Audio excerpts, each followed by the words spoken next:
Hello everyone, Razorblade Mango here, and today I want to just give some brief thoughts on the Star Wars television show that just wrapped up pretty recently, at least its first season, Andor. Now, the big question, why am I talking about Andor? Why am I talking about a Star Wars show? Well, I think it would be a fair assumption based on the Kenobi video that I did earlier this year that I was done with Star Wars. And really after that Kenobi show, I semi-jokingly talked to people when I mentioned the show. I told them that I'm finalizing my divorce from Star Wars. And really Kenobi was so awful. And even in hindsight, and now that I've had more time to be away from it, I consider Kenobi, that TV show, to be among the very worst things I've ever seen in my life. That is not an exaggeration. That is not hyperbole. That show is embarrassing, and I think even awful is selling it lightly. Catastrophically abysmal that show is on a multitude of levels. It's unbelievably shit. It's useless. There is borderline zero redeeming value in that show. And what makes it worse is how Disney weaponized the fans of the show against its critics by playing the race card, playing the sexism card. Like what they do. This is what Disney does, where when people don't like something that they're doing, they will flip it back on those critics by trying to bully them into submission, into not talking. And I find that as somebody who loves analyzing things, who loves talking about all kinds of artistic medium in various contexts, I find that just gross and offensive, and Disney can fuck right the hell off for doing that with Kenobi. So I was basically done with Star Wars at that point. And I wasn't even planning on watching Andor, because I look at Andor and my first gut reaction is, what the fuck is this? Why are they making a TV show about maybe the least interesting character in Rogue One, in my opinion? It just looks like fodder for Disney Plus. It's just content that they're churning out of the factory that is there just to satiate people's subscriptions and keep them hooked to subscribe to Disney Plus. It just looks like that kind of shit. And I avoided a lot of the trailers that came out for it, and I had no intention of watching it. And then when I think it was the first 3 episodes that dropped, there's the subreddit that I liked to go on called Saltier Than Crate. Give them a shout out. I really like that subreddit. It's filled with people who actually genuinely care about Star Wars because they're willing to criticize it. And I was at work one day and I thought, okay, well, let's take a look at the subreddit and see, what people's reactions are to the first 3 episodes of Andor. This will be a pretty much like a litmus test as to whether or not I bother with it. And to my surprise, there were a lot of people. I saw some negative reactions to it, saying that it was too bland, it was too slow. But the majority of people on there said it was actually pretty good. And these are the same people that rightfully blasted the hell out of Kenobi, blasted the hell out of Boba Fett. Didn't really care for where Mandalorian season 2 ended up, like me. And even they were going, yeah, Andor's, it's pretty good. It's solid. And even Critical Drinker, which is a YouTube channel I like, even he said that it was surprisingly decent.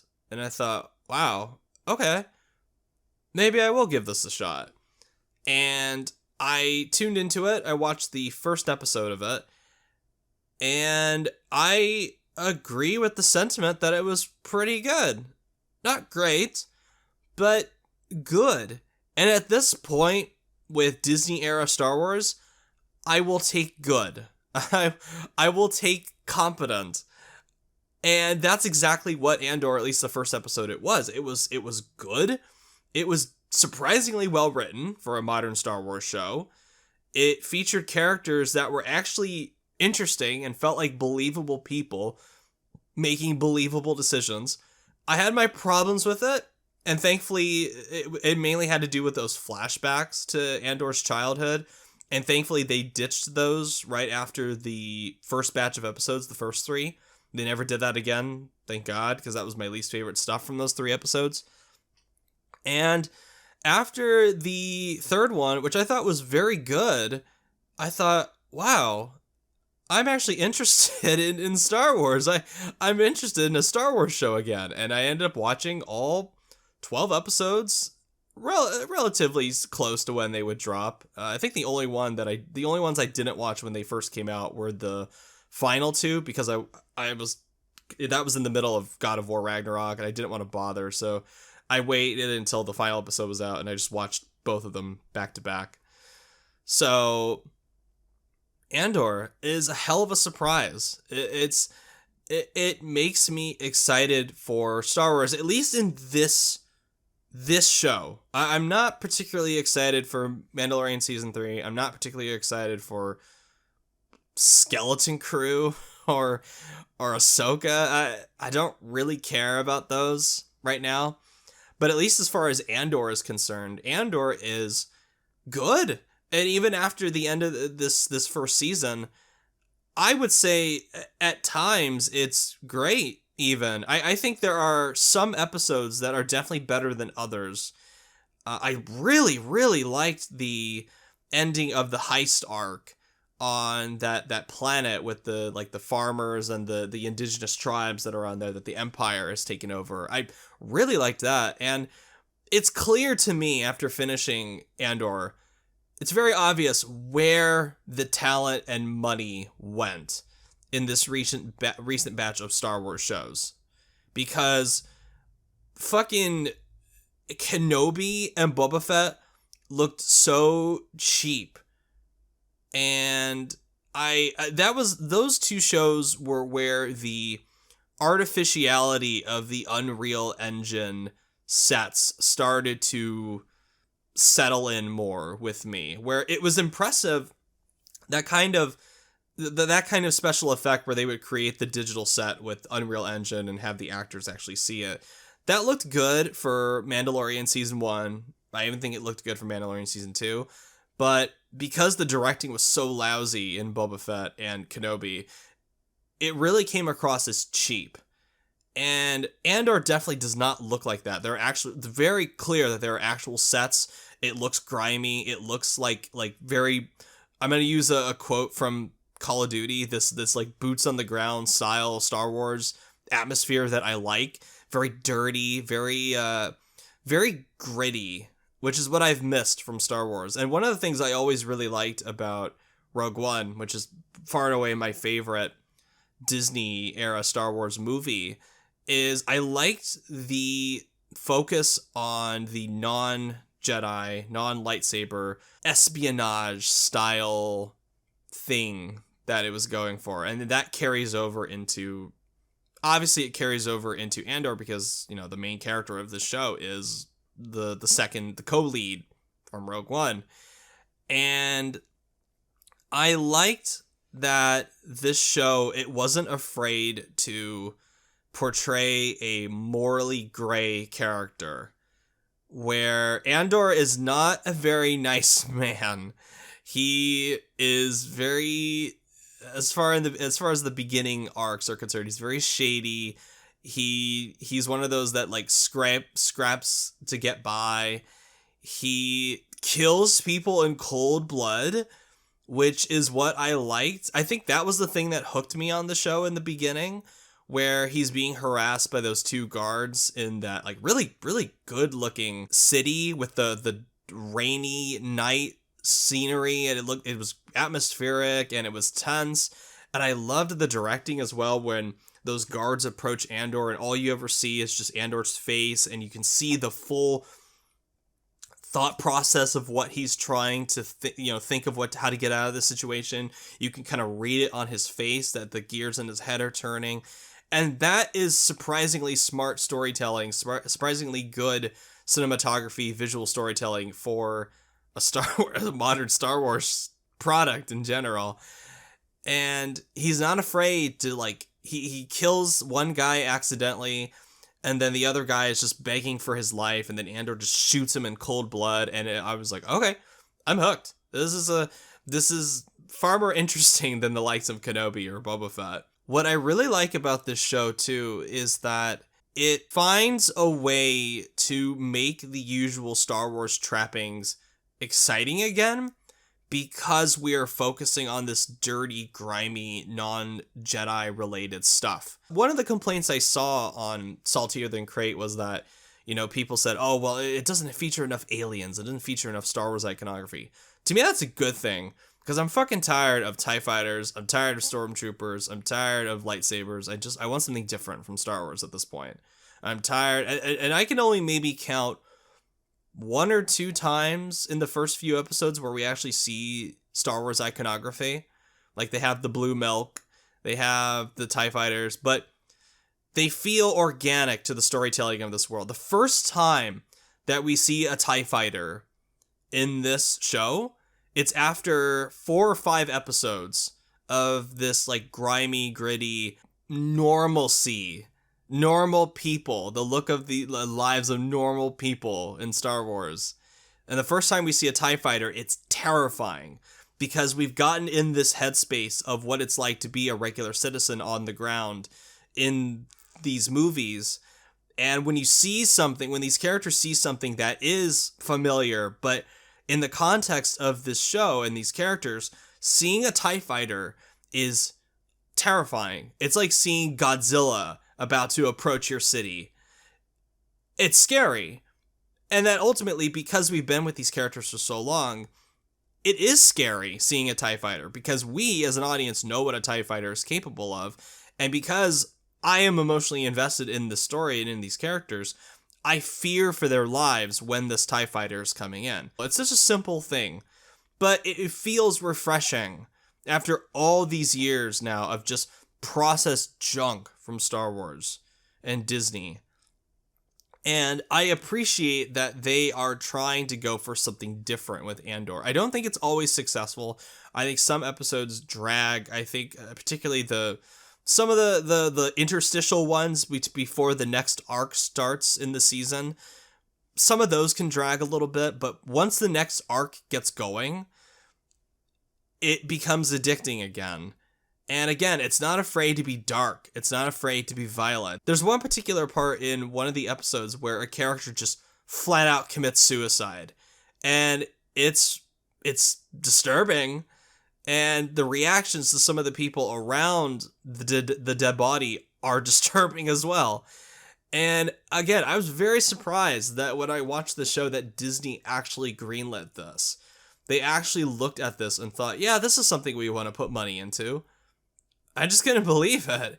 And I guess because Tony Gilroy has that credit from Rogue One, they felt more confident in giving him, the means, the financial backing, the talent for this. And speaking of talent, it's very obvious that talented people wrote this show, because the dialogue is good. It's memorable. It feels like real people interacting with each other.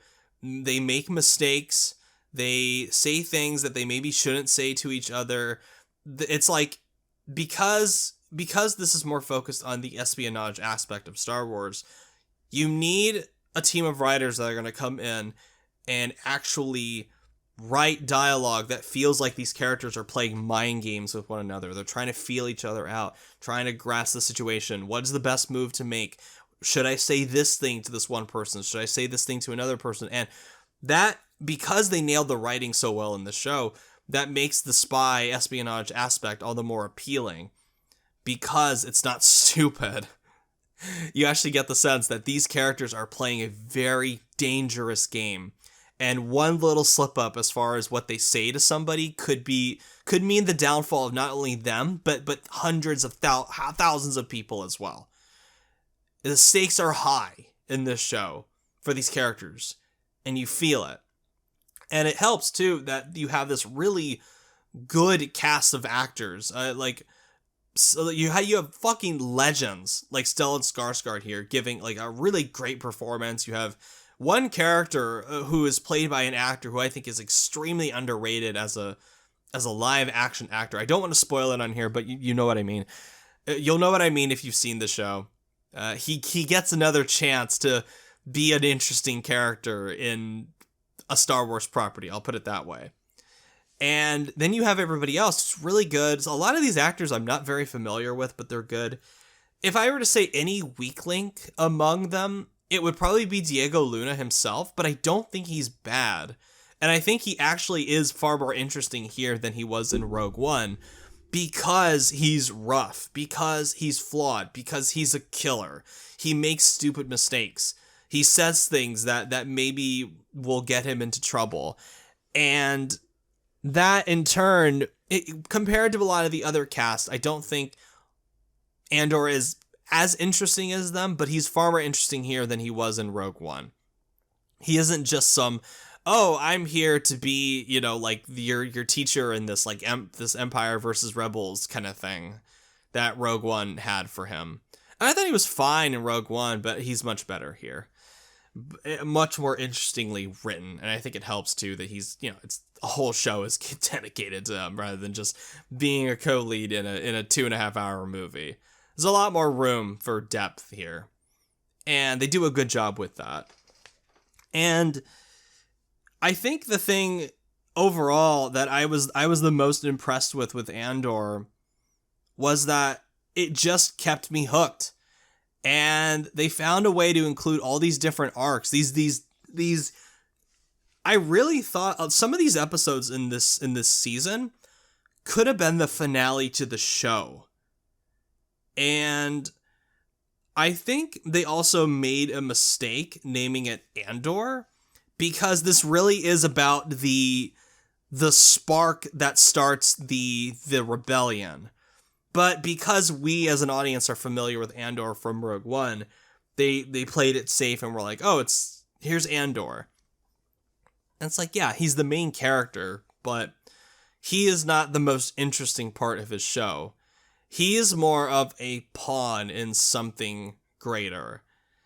And ultimately, I am very interested to see where this goes next. I'm glad that this is going to be like a mini series of sorts. There's only going to be 2 seasons, and I'm glad that they're not going to drag this out like Mandalorian or like other Disney stuff under their umbrella, like Marvel or some of their other animated things.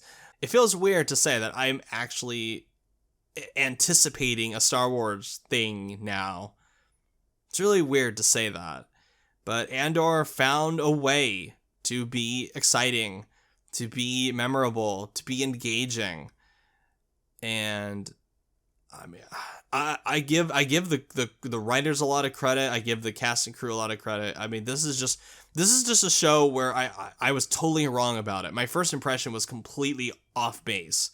And I'm happy to admit that. I'm more than willing to admit when I'm wrong, when the thing that I'm wrong about is this interesting, despite my initial expectations. So kudos to everyone involved with Andor. They made one hell of a show, and I am excited to see where it goes next. So if you have Disney Plus, even if you're burned out on Star Wars like I am, I would recommend Andor. And that is something I never thought I would say. Because out of everything in the lineup of Star Wars, this was the one that I was like, are you fucking kidding me? Seriously? An Andor TV show? Give me a break. But damn, it's good. It's really fucking good. I don't know what else to say. I was wrong. I'm more than happy to admit that I was wrong about Andor. Alrighty, thank you so much for watching. If you like what you see, subscribe. Let me know what you think about Andor. And as always, I am Razorblade Mango. Thank you so much for watching, and I will catch you all later. Bye.